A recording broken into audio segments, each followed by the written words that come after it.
Lâm anh ngày tụ tàu tin hồng thiên tiêu giáo sĩ là con cháu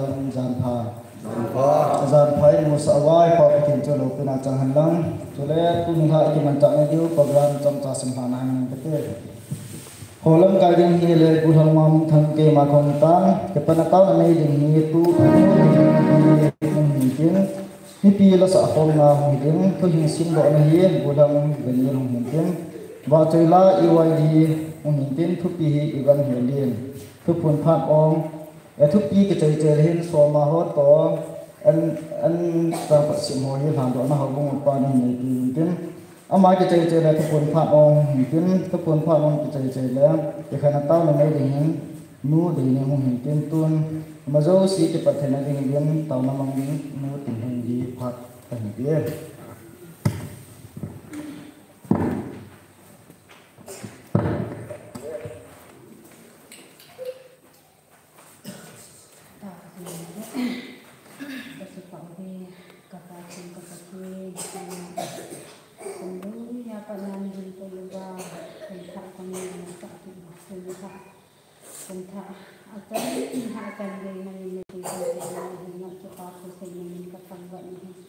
pakai puntak karena takkan tak nak akan jelai kon itu apa negara itu itu nakai itu sendiri bawa saya bisa dimuat nangin mangta tukik yang le angai kan itu yang pakai kaki mangta sungsi bagi itu boleh kalung chin kalung dia wakona zaman ni tol roti wa na thagau chinga ka se anei mangta diwin Hizak na to hinga kapakai Yesu minan hinga katawa hi.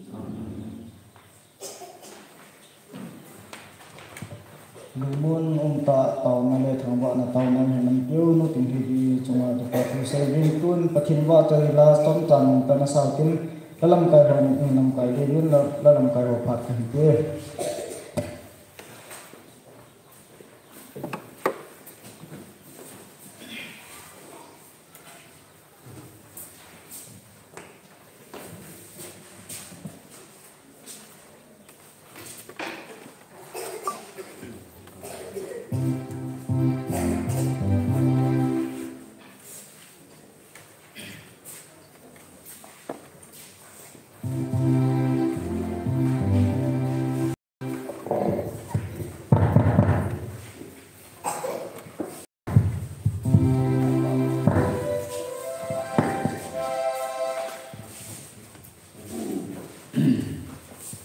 Kim ba chơi la na sa kom kin hote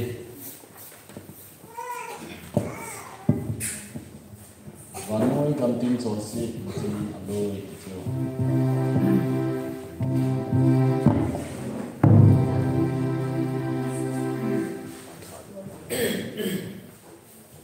sa de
ngun ka thiam ngai te pa in la sau te in sakit te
Pachin vợ trời lai xã phong nào tu chẳng cho anh xã phong này tin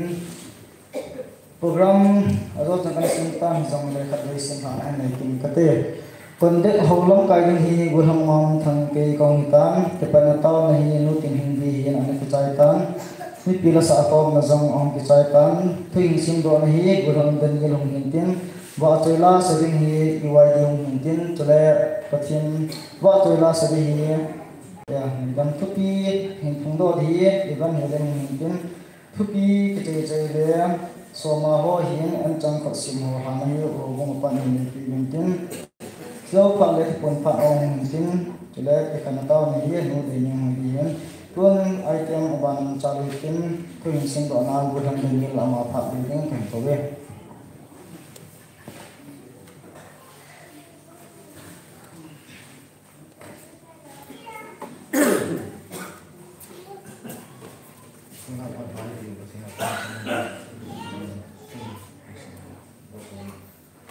Jadi dong hong tu lah wani basic jadi macam hong. Satu yang dong saya lah, kisah apa apa macam ini dia di ni ada macam ni dong tak tahu kan macam tu. Dong bung soalnya macam ni.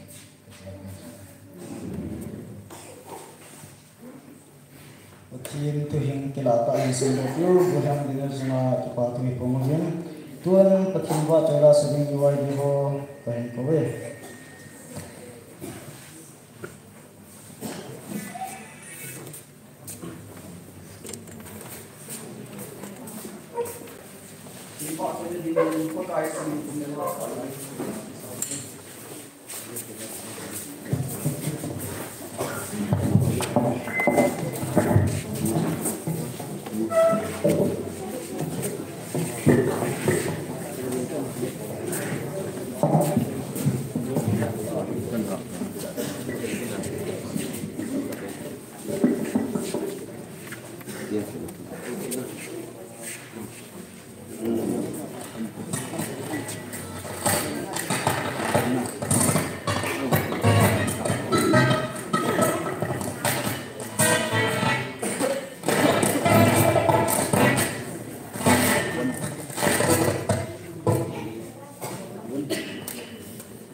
Pachin wa choi ba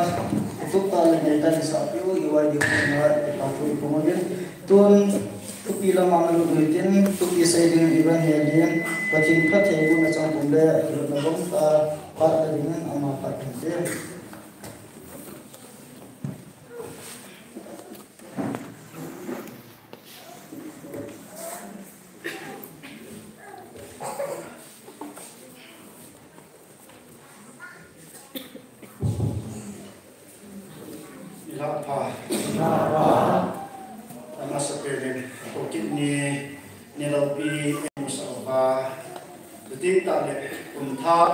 Pachinin ai kui ka kai so ki pa na ni khu ina man ma ko ani ni chan ni ha kai khom chana kui ni pa o in thing pia the sa aba chai da thi ni ho sa the sa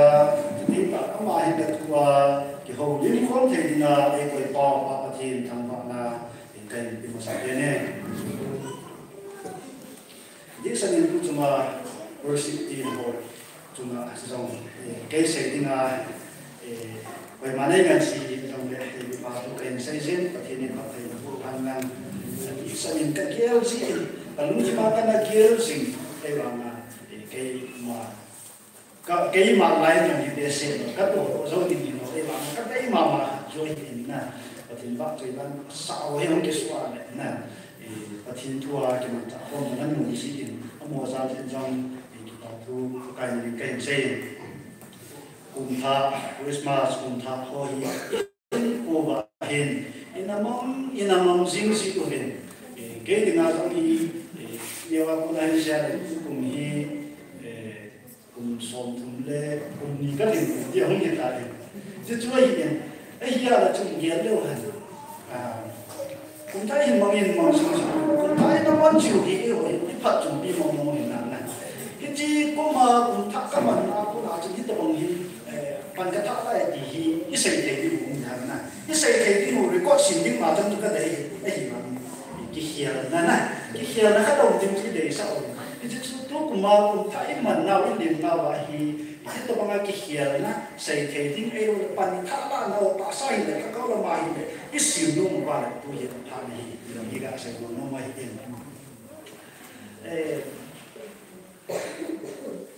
cùng lui thì đây hiện thirty fast nên hạ chân đi xây ba mươi đại hiện thirty fast nên hạ chân cùng thà bồn lâu đinh à ít phát xã hội ghé luôn hiện tại ít điều nè bồn lâu đinh à ít phát xã hội ghé luôn hiện tại nên cho cái gì một tiết thì chúng ta xây được nên hạ hiện và cùng thà xuống à bồn đinh à ít phát xã hội ghé cái luôn hiện tại nên cho cái gì cái này tiết thì chúng ta sẽ xây không mấy tiết mà hiện tại tôi nói hi nung sinh đinh am thì cái kia thì lại phải thì nó có nó nung sinh kia trong sinh biển nè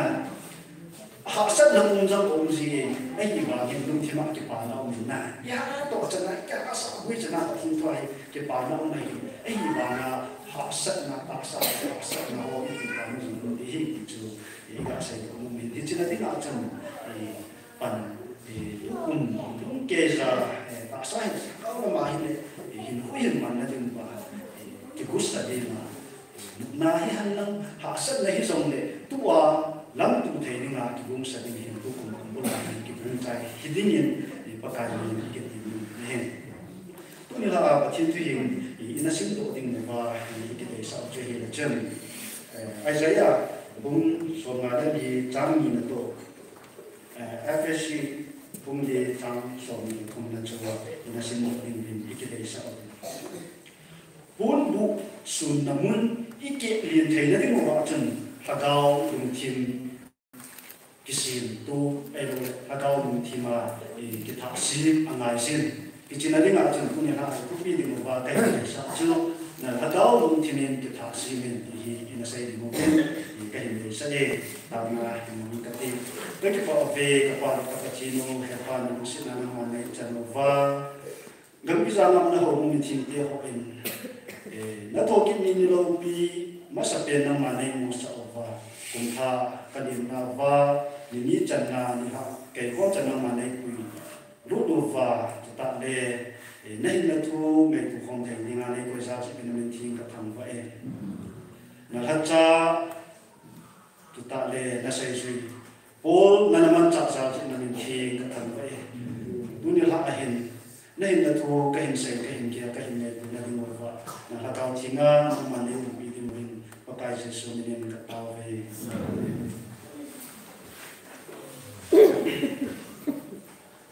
ai bu thing na sim do ai tin ai sa ya bun so nga da ni cha ni na chun na pon bo so na mon ke di ni nang na chen na un na si chu ki pha so sa yen na khao zang ho chu nung sia na khu mo chu jing yen tu thiên sinh nào người quan trọng chỉ ba đến phát tế của hàng năm FSC bung đi trang sòng là thun sòng là gì này sinh phát tế chủ lệ trước thì chun là hàng cao đúng thiên môn thì thọ sĩ môn chủ lệ biết thọ chun thì vân cái chú thúc tạo tròn phật lệ thiên na và thiên lima sĩ hiện tại tu thiên sinh nào tu này quan trọng chỉ ba đến phát tế của hàng chỉ hi bố đi, FSC ông hồ những cái chuyện học của mà để các nó thấp nó chơi gì, FSC cái gì là đầy sắc nó trăng thì nó ai FSC mình đúng gì chưa, à biết rằng sao anh sẽ của cái tiền phát hành đi, ấy hiện cái xây dựng để mà một số asut live phát hình AD 61 live phát cho hiện asut đó là asut bị biến cho Krista Thudo a hết thiên thể này mu ta là thiên sinh sao si chúng ta Krista thân này gì nè Krista sao là nó sao si mày nè anh say chúng ta lại cái bung khát nè hầu bung cái bung khát tiếng đàn tác sản cha điều cái bung khát tiếng đàn quên mà nó chả tại anh say chúng tiếng đàn Krista mình này lúc nào chú ấy hồ Christian thì họ in này và cái sản tiếng ngủ này cái chữ Krista mình này lúc nào aku nào chú ấy hồ cái tiếng hồ và khác cái ngày lúc tiếng đàn rồi anh say cái này chúng ta này Krista tiếng à tết ta cái điện số là tiếng ngủ và ai rồi Krista tiếng à tết điện số là tiếng ngủ và tiếng hồ nó sang chú anh say cái hình điện số là say nhưng mà hiện chám xong như là đi cái bộ texas cho nên là được cái hiện chám xong như là đi ra trên địa xây mình đã hiện cho nên biết thạo trên cái vấn cái chú thúc đẩy tròn phát lên thiên na và thiên cái mà gì ấy hiện là gì hiện khúc thạo cho Krista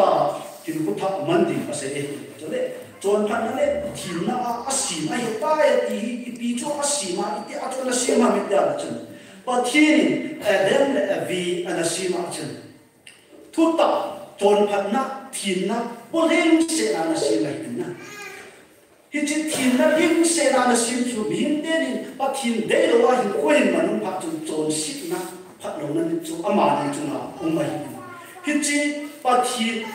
thiên nên miền đến ni xịt đến ni tròn xịt mà sao na âm mà ni thiên na đấy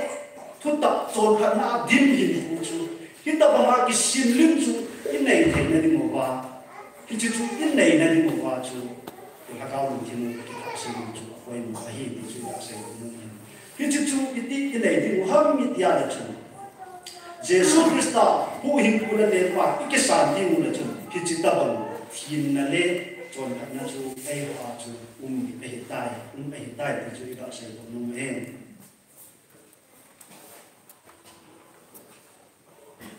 ti imu thei muhan mi ya chun krista asanale ama hil banga ama chon banga ama lam ha banga chon nale ama lam ha banga lam ha na ho ama kisan na ho chu hita banga eden ebi chon sit masanga pathinin tinna anasim ta bang chu krista za abo ti thak tan ki te hi di chu ga sai no me ti chan yu ha mi ta chu abraham bang chu ala veleo han abraham bang chu mi hin lai sin na adi mahin na zo zo na polin na Abraham chun ka sai ding a chan asu azinu sarai bang chun na azo win na polin hi le sina ta ma chun ni ho na ne ke chen ti ability chun zo zo na polin chu ta pa thin na le hi na ki ta ma chu hin ko na ma ni ai hi ba na amma hi pa thin a ta san ba ja chu amma chu chon pha ki sim bo hi na thin dam si hi a chon pha si ai sorry a thil pa bol si hi ku in a ta san wa ja chuna pa thinin na gam na le sin na pung na chang na in sum ni ho hin da la na ka ti na gam chu zu ni da ko ko hi a ko do chu pa thin chu ta bang no hi he pa wa chu a ma hi a hin zu chi hi na a hin zu chi na pa thin na ta san wa ja chu a ma chu ta san na za la chu chon pha ki si me chu ta bang chu i ho so Jesus Christ chu ke ya na hang chi hin cái hung hăng của hiện cái mà tiếng mô ngà hung hăng cái hung quy cái tiếng chú ít ta sân qua cái sao qua là chân cái chỉ trôn phật nó chú ấy một cái chân vậy nè Jesus Christ đồng một chân phong cái gì về Adam này bị trôn xích mà sang và thiên chú tập trôn phật lệ thiên nó ăn nó xích Adam này gì tập là chú sinh thì về thì chú cả sẽ nông hệ cho nên là chú mình tìm hiện qua cái xích nào rồi không gì thôi nè cái chú họ chú cái bài học những chú với một cái này cái thạc siêu gì một chú coi một hiện thì chú cả sẽ nông cái men hắn ở đồng chí mình cái thạc siêu mình hết thì trang số mình là không nào chú lẽ chú đi chú là phá vào đồng chí cái thạc siêu mình hết Zeus tiêu là Greek tiêu là philosopher mà anh sẽ chú đi học những cái chú lung chi ma cái kia là cái vọng chính chú ta cái đồng đồng số này chỉ lâu ấy chỉ cái gì nè chỉ cái gì lúc tí mai học sinh chú lúc tí mai kia là học chú ta cái hình cái đồng đồng số này ai gì bằng những chuyện này à bố này nó sẽ gì là nó cao lúc tí mình cái thả sinh nó thì chú cái chi lúc tí mai cái học sinh cái đồ chúng ta lại lúc tí mai cái học sinh à lúc tí mai cái thả sinh mà thiếu phá thiếu hơi kia đến tiêu sĩ rồi hết chỉ khác là ngã chú biết mình ta là chú ta cao lúc tí nè lúc tí chú à bây giờ phải kia là chúng thiên phá cái đồng của hiện cái chỉ khen là mà chúng là nó cao lung thiên chúng thả sim một năm kia mà cái chỉ là cái mà chú ấy hồ nó cao lung thiên chúng thả sim của hiện cái chú bắt bài Krista là đâu cái thả sim thì của hiện chú thì cái sự của hiện chúng ta chỉ đi ngài hiện cái sự kéo thế này Jesus Krista hu hình của lên Pakistan này ai hiện tạo ra là chúng ta hiện của cái màn trong in man so sing ni na na ai mo me ma ta ana ki pia dia ke ka ni ka ti na ri na mo na bo jing ve ti na ri ai ma mi ma ri ku ni te na ke tha sim jing a ki gia jing na hin ku ma na ban tha la jing na hi i chi na ding a chun to ta hin ku i man so sing ni na i to na i lam na na i ka sun na i chi le ba le na i loi na hat na so ta hin ku i man so sing ni na i man so sing lo ba le ku ni na tha la hiểu thế thì chúng ta phải là những người chúng ta tôn phật là những khu cái màn dâu gì của Việt Nam dunia hiện tại man này bây giờ cái nào tôn phật là những khu cái màn dâu gì của Việt Nam giờ đi ấy đâu là cùng lui ra hiện tại mình có cái loại thế nào tôn phật là hiện cái màn dâu gì của Việt Nam mình hiện trong perfect à hiện cái món không ấy hiện bảo là hiện nó tiếng là perfect ấy hiện nó tiếng mà ít hiện nó tiếng ít đạo chịu và ít tục đến từ chúng ta cái nó để hiện thì đã xảy ra một hiện na, bắt cái anh hình một cho để hiện bùi, anh hình bảo là anh hình lâu kia na, hình đi ngay tôn tôn na đàn hình một cho để hiện thì chúng ta xảy ra một hiện, hiện na, thiên này cụ cái màn gì hiện nam na cái hồn để được cha chúng ta qua những bị hiện thiên này cụ cái màn gì hiện nam hít ta bằng mà thiên này cụ tao gì thì họ cũng bị họ cái tiền luôn đấy tiếng tạo in của mình nào Jesus Christ cũng in của lên bài cái sản và in của tháp một ý tạo vai là chúng thì các cao đồng thiên một chúng tháp cái cái này ý xin bảo và thiên hi ý chung một bài anh luôn hay là cái nào ý chung một bài anh luôn hay mong là gì ý hình của mắt nào bài anh luôn hay là đen thì tháp cái là bên họ đồng thiên thì họ cái tiền luôn này cái nó xây dựng cái nó xây cái gì vậy gift cái gì ấy đó là phone còn nhiều mỹ khá là nằm chỗ mỹ khá các man sa là chun cả phun các man sa ba chun hình sự sẽ để hàng năng in là cái cả lùng hàng đi na cả lùng hàng đi phun cả lùng bi lùng ta lùng đi chỗ các dạng sản lùng ta lùng đi ít ta bao nhiêu phát triển nên hình khuấy kiểu chuจะได้เด้ตัวไอ้ปีเป่าลุงได้หรือว่าหินคุยมันข้าวเราชนไอ้ปีเป่าจะลุงนั่นเฮ็ดสาหินนะลุงนุ่มหมดเลยเฮ็ดนะที่จะช่วยเฮียเราชนไอ้หัวหินคุไอ้ปีเป่าลุงได้มาหินคุยมันจะนะที่จู่ๆอินาบอลหินว่าอินามันจะต่อเวียร์จนมันหินท่าแก้วกินหินกลมท่า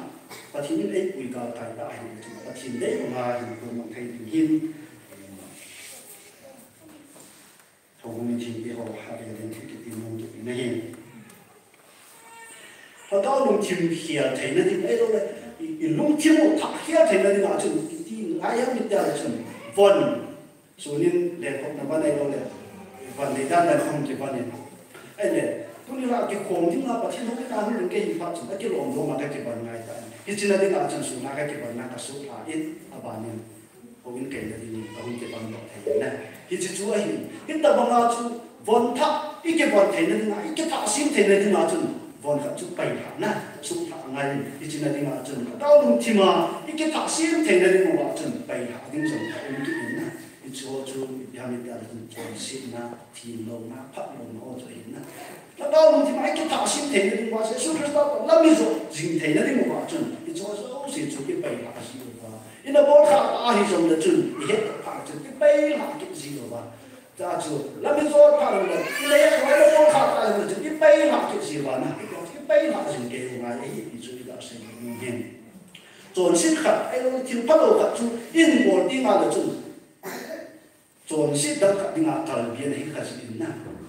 อาชีพจนสิ่งขัดที่พัดเราขัดที่บอลอะไรจนอินบอลซ้ำอินบอลจนพัดเราจนอาชีพนั้นกี่เดียวเท่าสิ่งต่างๆเอลุงที่มันอัดดันจิตใจนะที่ดึงจนอัดดันขัดที่บอลอะไรจนอาชีพนั้นกี่เดียวเท่าสิ่งต่างๆที่ดึง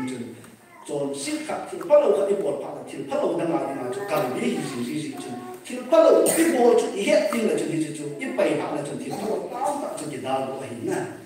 ขัดที่ไปหาไม่ยากจนที่ตามตัดจนที่พัดเราตามตัดจนที่อัดดาวเราเห็นจนอีกาใส่ตัวนี้เห็น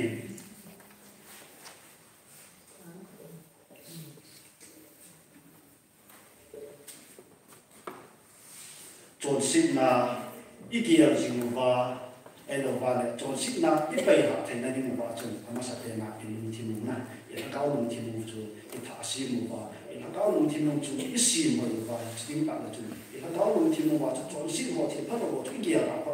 จนพัดเราจนได้เห็นนะกี่หุ่ยนี่ไงดีจนได้ใช่ไหมเพราะการเสียสุขคือการจนขึ้นต่อจะได้จนพัดทีมหน้าเห็นกูอันนั้นมันสิ่งไอ้โหเยซูคริสต์นั้นมุจริโหจนจู่อามาเห็นกูมันบางอามันดิ่งไอ้เบลฮีที่จนฮีที่ก็ใช่มันจงเองไปหาดิ่งที่เขียนนะถ้าเขาเห็นกูว่าที่ทักษิณนั่นดิ่งที่เขียนนั่นดิ่งเห็นไอ้วันที่ไปหาดิ่งมึงอันนั้นใช่เป็นกินถ้าไม่ได้ละจนกินโลสินะกินโลสินะมีเงินวันกินโลสินะกินเดือนนี้ที่ได้เบี้ยอะไรได้เบี้ยที่ได้เบี้ยสิ่งชั่วสินะเห็นคนไอ้บางนินลุงที่มุ่งศิษย์สาวเป็นนะลุงที่มุ่งศิษย์สาวเป็นจันทร์มาลุงไทยสิ่งที่สิ่งลุงเป็นนะมีหิ้งชั่วที่ละกินได้เบี้ยสิ่งนี้สุดแล้วไปจนละกินได้เบี้ยสิ่งนี้สุดแล้วไปลุงจะชี้เห็นคนได้เบี้ยลุงจะชี้เห็นคนไอ้บางนินลุงที่มุ่งศิษย์สาวเป็นมีในจุดมาอย่างสิ่งเป็นนะที่จู่ไอ้ที่นั่นมุ่งเห็นกินโลสินะจนไปหามาเช่นที่ตาไอ้มากิสุนนะจงนะไอ้มากิสุนมาจงหิวไปหาอะไรเช่นไอ้มากิสุนเราว่าไอ้ ima zo si bol thei pa kai pathin Jesus Christ a ki sung ding hin ko mi dio ki tin ne ai ma ding bo wa hin hin lo ba pa kai a ding a hin a tu ta le Yesu pi ki si te vai in sa in hanga ding a sang hin hin hin ko mi dio ki tin ne và nuôi thiên hồ bồ lùng lấy chặn hồ bồ giềl chính hả này là cuộc sống đất phải hồ bồ những linh sẽ nào giả tin này tin giềl chính thì đâu và làm thu rằng giềl chính thì hồ bồ bị thiểu cái tình này ấy mà ta sao lấy chặn hồ sống với tình luôn chính thì đâu và thiên lùng đây làm rằng hồ chính thì cái tình này ấy mà ta sao lùng lấy chặn ít đây cha lo cho su bún lợn tinh ít gут lại cho nó ít hà kia lại cho nó nắm chế chế đúng thế là cũng rồi nè ít chỉ là trung nam thu trong cái rồi và thiên lùng đây là thiên cũng mong leo hẳn ê hồ ít chân trung một và ít thiên lấy trung một và chỉ cũng thấy thì thiên cũng hi thì chú đi cả sự mê cái sim tham là đình họ đâu luôn thiên cái sim tham là đình ở chân biển tham là Jesus Christ cũng hiểu cũng là đình pháp cái sản là chú quay một bên này hít chú Christian là hít hít chú cái này cái sản cái hít là chú cái hồn âm mà luôn đây mà hiện cái nam sinh Việt Nam nè cái cầu bào mà chú cái chỗ Việt Nam nun là khăn dấu xin nó cầu bào thì mình nói rồi nun là khăn dấu xin thì mình mà chú cái chỗ dấu xin Việt Nam nè Jesus Christ ấy là mình đồng và cho nó sinh cái tìm mong một chúng ta để cái thảo sinh là cái này hình thảo man sinh là này sinh sản hình nó sẽ tạo thành nè sản hình nên lại nó sẽ tạo thành hình khốt thảo ấy là thiên thảo cái gì chú cái hiền là cái gì chú mi hoàn xong bằng hạ sa hình ấy hình hiền rồi thì hoàn xong hạ sa hình thì tập mà chú ấy hoàn xong hình khốt thảo hình mà thiên là chú hạ sa hình nè ấy mà chỉ hình khốt thảo mà chú ý lấp biểu hạ sa hình nó cao làm gì rồi lấp biểu xì mà hình chú đầm lên hình đá hình thì chú là Elvis này là lá khát sinh linh cái in của tiền thì đang ngày sao đến đến còn lối của lối là đang ngày sao đến đến hình khốt tháp này hồ hình khốt tháp ấy mà ngô chun miêu chun cái đang là sao chứ hình na ít biết gì ham thì chun thil phát lộ thil đi lộ hồ cái hình này thil phang ngắn này hình bộ là và thil cho cái gì luôn là đặc sắc lắm thôi là thil pha cái tạo hình của hình mình phang này miêu chun cái đang là sao chứ hình na ít tao là hình của mình thấy hình nên chỉ tính tạo là đúng thiên cũng bia và cái cái định nghĩa là cũng bia cái thiên luôn nên mà lúc thiên cũng bia là cái này nó có tin nó bắt cái là thiên ngay luôn là tiền na các bạn chứ ấy rồi cái này nó cũng bia và ấy rồi lúc thiên cũng bia và bắt cái thì mấy cái bia lúc thiên là chừng ta sa thiên sắc cái hoàn năng cái dòng này cái thiên thu hoa cũng là sự phát triển ấy rồi cái gì đấy na cái bản nó tháp cái này gì thì có gì thì chúng cái đó sẽ nên lấy lâm thu bầu kia lo và lâm thu thiên thu thiên này là hiện phụ man đinh rồi ý kiến gì thì mình cái sao thì rồi cái xe tạo nên lấy lâm thu kia là chun cái bản nó trong cái này cái thầy lấy lâm thu đó là đơn đầu tiên thì nào hay thì na ấy bảo là lấy lâm thu ý kiến gì này là gì và thiên này là hiện phụ mà nó vào lấy lâm mà thiên này hồ vào rồi thầy mình rồi thì cái xây dựng nó hay bây giờ và lâm thu hồ và thiên thu và thiên môn đây là hình của mình mình rồi thì hà kia rồi thì hóa mình ra là hình cái gì là hệ tâm số tiền dân cũng sống sinh đi sống kia là tiếp này hình tâm thấy ta và thiên phát thầy cũng chẳng bao giờ cũng sẽ và hình rồi như vậy ấy bà mà phàm mà hình của mình thì chụp số mà cái gì chân ấy là thu hi hà kia phụ số tiền tiền ở vùng thiên kia họ cái tiền người này tiếng ta hình khúc Christa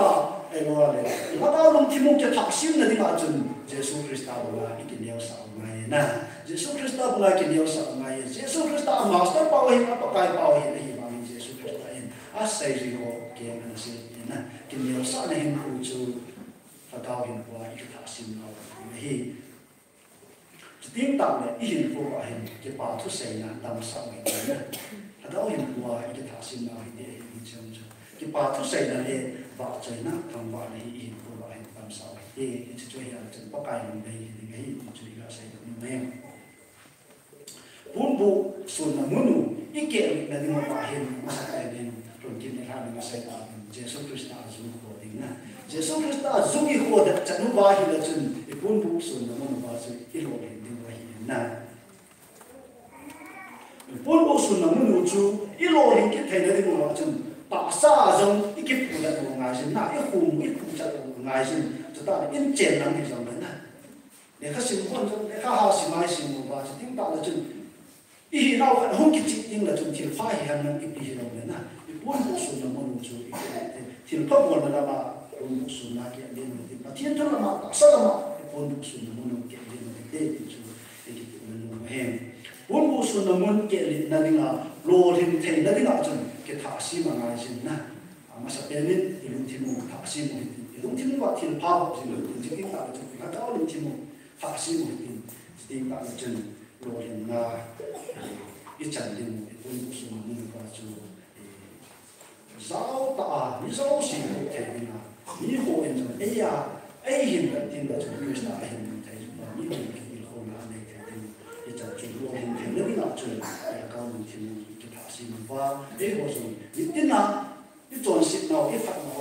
phát nào hồ cái kia thì một này cái thả sinh chính cái này một viên hồ mình thì hồ này nên là thiên thủy hình cái thả sinh đó mình thì cái thả sinh thì aku nari hobi nawa na tunai pancang ciba din pakai halang saya hiya saya bawa mereka tidak mungkin jam sangat dengan tumen jadi tak ada awak nak acai na son itu batu saya na nenumen tu jom program kami nak cuna tetap patin tu hing untuk nanti na mun lepa program ai hình chung sao mình thì họ nó trong sự trong cái việc thì họ thu cái hình có cái bên chỉ tính ta là tu chung hi cái cho là thiên chúa sẽ cái tiền đó là hiện chạy này thu hiện xây cái tiền cái phát tâm ta tính sinh cái hình ấy là thì này đây sẽ không một chút sản gì mà chung ấy họ đi làm hiện cái cuộc này đây có này số lâu gì hiện cái phát tâm là hiện tại cái hình này đây bằng hiện ở vùng thiên thì họ này thiên chúa các đạo sẽ nên na không mà office ai cái quỷ một đấng đấng ai cái quỷ à đấy Christmas mà các chị không nhận đấy cái này giúp để cái mình đấy 30 office cái này 31 mà có không đấy nè đây là hiện cái quỷ này và mình đi xong đấy vùng thiên thì họ in say heal wall heal mà xong đấy nè cái này thiên mình cái thiên mình tiếng là bây giờ ngay office cái ban mình chú order của mình order thì mình để khai hành số này hiện vì hiện là hi jing ka le dau ka le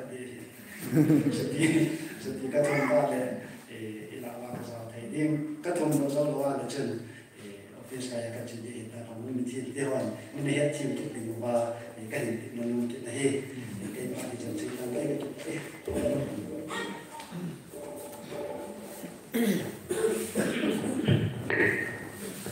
Patin tu yang lo kita asalan dari orang mati kau nak review post dia kat cuma patro seven amazalan ada yang baru ni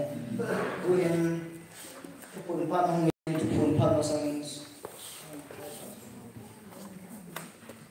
kita ini lawa hilang patro seven hubung kau pakai masalah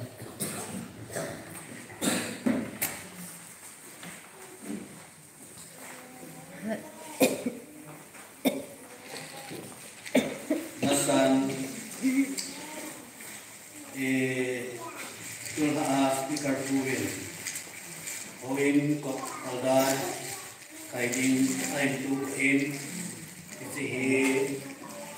ama hintu lu ai ti he kain pu e zo le ka da zo ni ka de kan ti yesu nama speaker la pan so hen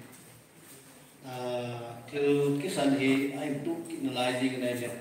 ki pa lam le jingin zong le amen mo la ding I do it in Mazalin Patini Tamba. So let Sutung Christmas he let Umta he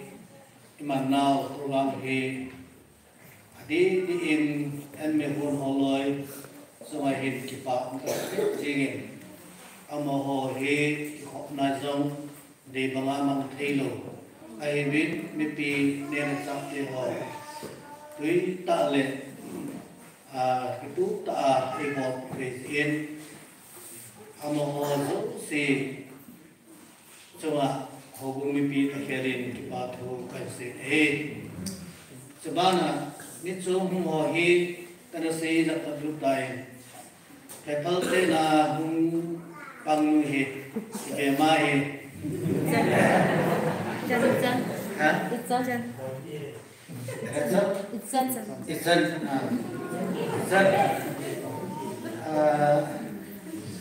anh đi áp tao liền hết gì chưa ba mươi ama ini kita mau orang le la sa sa ahin thui ngày là ngày thì hiện ama orang lên một đầu tiên thái nó mà mãi bằng là bỏ lông bỏ thề là phá sa đến cái bà thôi nè Jizun ama ông ta chỉ hiện bumi pi khéo lên sunga pathu kan sini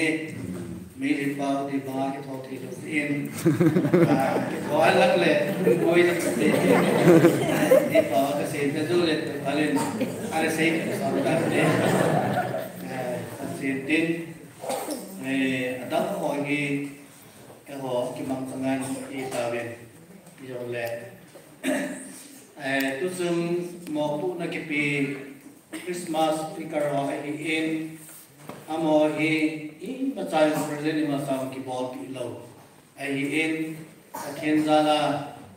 tam khat he amo pu na asai na speaker ki pi de so mo ale lo na ta de tam khat apa ji was speaker phat sat na na he ya so mo zala ki pa thu se ne sale worship team moloi ke khop nahi asal le jingen ki patni program tin so ni jong ke na phat chat hen kan lak hen ka hon so hen nga lewin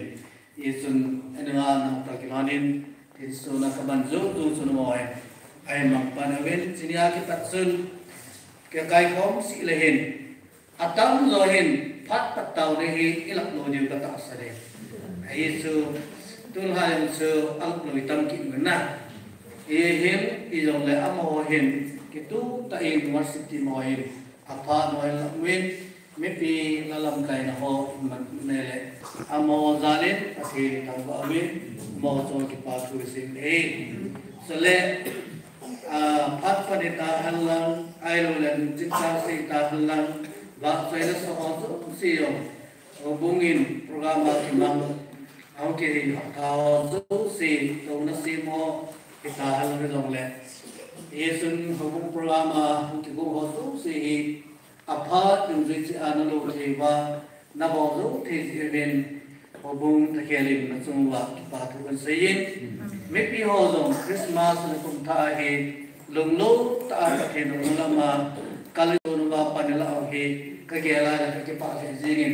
tu cũng bị chụp yêu hi họ qua đi ngay hi chụp bị hỏi ta khát muốn xuống đầu tan na bốn bút kẻ liền na bốn bút xuân na bốn kẻ liền thì xuân yêu inu hi kẻ không ngay đi con con am đầu ta đấy Yesu tu cũng itu yêu hi họ đi ngay hi bắt tao nung tak khát muốn đi ra đến cái hiện tin bị dòng lệ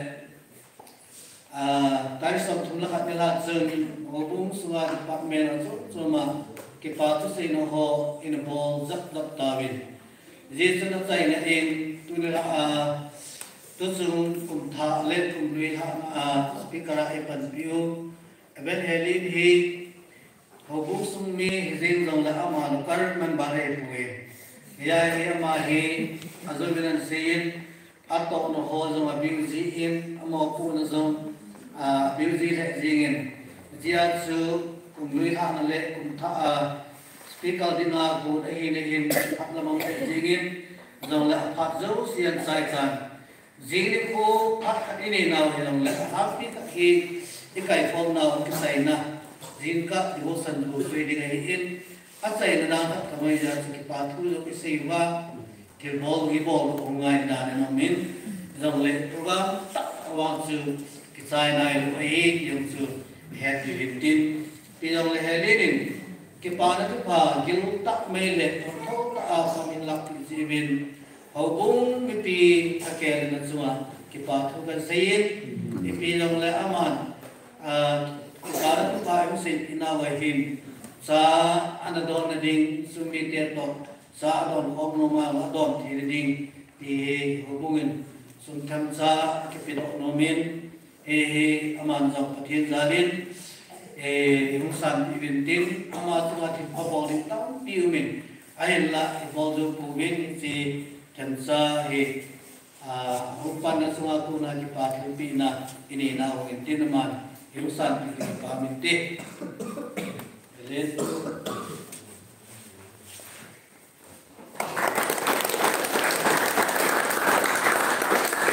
ba ne dingin hekabang gulhang Bible Result Select Mission Service kat ini wa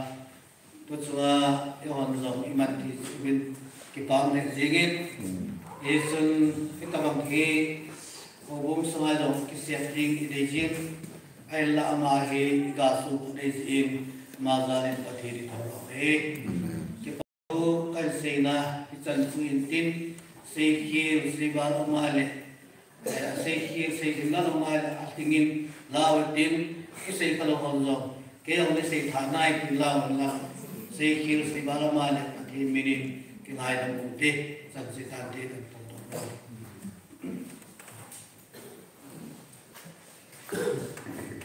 cái pa mình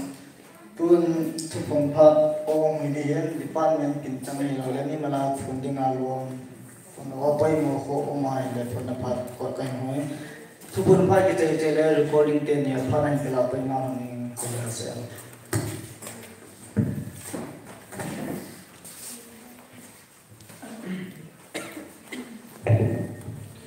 thu cái sự đam học chú tại hoa lệ tu nên hạ hệ chạy nhiều không bằng kinh doanh cái giờ lâu in chính khu dòng hạ này là lại việc tham nông tài này phần điều in tin cho cái chip cố sự là mà hình group nên không kiểu không khăn nên cho cái nào sang in không lại có nên hiện điều hoa cái hình để chơi hình lệ tu ông định Friday như này hình cùng bull assembly tập đồng khả năng tàu cùng qua general election mà sang ai xây thế ini xây độ điều thì cha chú intermediate aku na chú nắm si ini cái công kích điều mà nhiều hồ bang hôm nay là đi thì chú ini hiện điều hoa cái hình để lên hình tin riêng là cái chuyện là điều và hình group list cái hôm cái chuyện độ với các bạn sinh hoạt này hình cái đề group A leader balu min thong assistant nu về đây trong nu ya ho pa zam thang sei pa thang zalal